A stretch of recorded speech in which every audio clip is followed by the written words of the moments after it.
आज संपूर्ण देशामध्ये धुळवड साजरी होत आहे आणि राजकीय धुळवड देखील आपल्याला सातत्याने वेगवेगळ्या पद्धतीने राज्यामध्ये पाहायला मिळते। मात्र आज प्रत्यक्ष धुळवड असताना आजची धुळवड एक वेगळ्या पद्धतीने आपण साजरी करू। आपल्यासोबत काँग्रेसचे ज्येष्ठ नेते आणि माजी प्रदेशाध्यक्ष नाना पटोले आहे। खरं तर तुम्ही तुमच्या सर्व पक्षीय राजकीय मित्रांना काय होळीच्या शुभेच्छा द्या?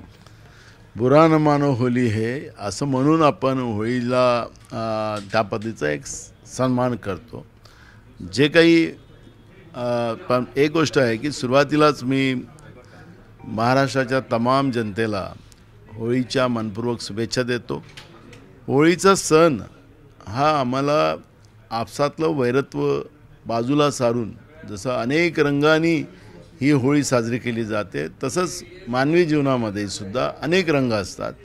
या सगळ्या रंगांना एकत्रित आणून एकात्मतेचा संदेश देणारा हा होळीचा सण आहे आणि म्हणून आजच्या धुळवडीच्या शुभेच्छा देत असताना आमचे सगळ्या मित्रांना महाराष्ट्र पुढे नेण्यासाठी आम्ही सगळेजण मिळून आपण एकत्रित येऊन काम करू असा एक विश्वास दिला पाहिजे। कारण की अलीकडे आम्ही बिहार स्टाईलमध्ये आलेलो आहोत। मी आज बिहारच्या विधानसभेचं कामकाज बघत होतो, तेच पॅटर्न महाराष्ट्रात आलं। व्यक्तिगत हेवेदावे, व्यक्तिगत आरोप या सगळ्या गोष्टी या महाराष्ट्राच्यासाठी भूषणावं नाही आणि त्या दृष्टिकोनातून आम्ही आमचा पहिला महाराष्ट्र आम्ही सगळे मतभेद विसरून ज्या महाराष्ट्राला एकत्रित पुढे नेण्याचा संकल्प करतो तो या निमित्तानं आणावं ही संकल्पना इथ्यात मी मांडतो। तर का तुम्ही बुरा न मानो होली असं सर्वांना सांगा शुभेच्छा द्यायच्या असल्या तर मुख्यमंत्री फडणवीसांना काय सांगाल? त्यांना फक्त सध्या आता त्याची तब्येत चांगली आहे, गळ्याला त्रास आहे, तो लवकर चांगला व्हावा, तंदुरुस्त राहावा आमचा मित्र देवेंद्र फडणवीस।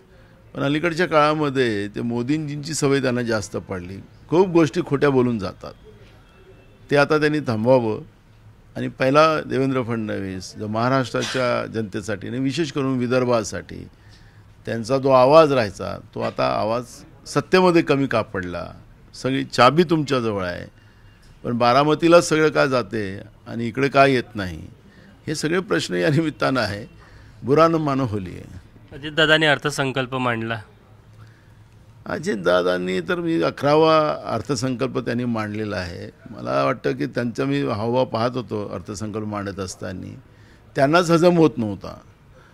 म्हणजे बिना पैशाचा अर्थसंकल्प मांडणारे हे पहिले राज्याचे अर्थमंत्री राहतील असं मला वाटतं आहे। त्यामुळे एक जी तारेवरची कसरत असते ती तारेवरची कसरत अजितदादाची त्या ठिकाणी दिसत होती। महाराष्ट्राची तिजोरी लुटली गेलेली आहे आणि ह्या लुटलेल्या महाराष्ट्र तिजोरीवर अर्थमंत्री म्हणून अजित पवार ज्या पद्धतीने काम करतात आहेत त्यांची ते तारेवरची कसरत आहे।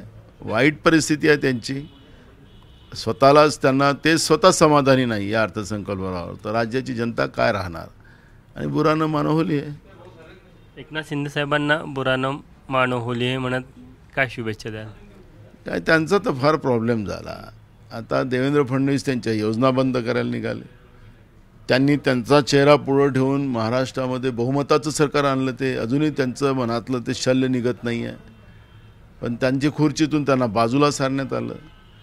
काल त्यांच्या खुर्चीवर अजित पवार बसून गेले आणि मग फडणवीस म्हणाले की आम्ही खुर्च्या अदलबदल करण्याची व्यवस्था करून ठेवलेली आहे आणि त्यामुळे शिंदे साहेब तुमची हालत खराब आहे, त्यामुळे फार वाईट आहे। पण तरी बुरा न मानो होली आहे।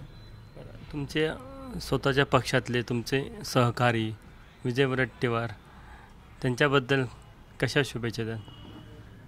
विजय वडेट्टीवार एक चांगलं व्यक्तिमत्व आहे, एकदम सुपरफास्ट आहे, अजून त्यांनी सुपरफास्ट व्हावं। बुरा न मानो होली आहे। आपण बघू शकतो की खरं तर राज्यभर आरोप प्रत्यारोप होत असतात, मात्र आज धुळवड आहे आणि नाना पटोले यांनी आपल्या सर्व राजकीय मित्रांना एक वेगळ्या पद्धतीने शुभेच्छा दिल्या आहे। कॅमेरामॅन अतुल हेडेसह तुषार कोहळे, एबीपी माझा, नागपूर। एबीपी माझा, उघडा डोळे बघा नीट।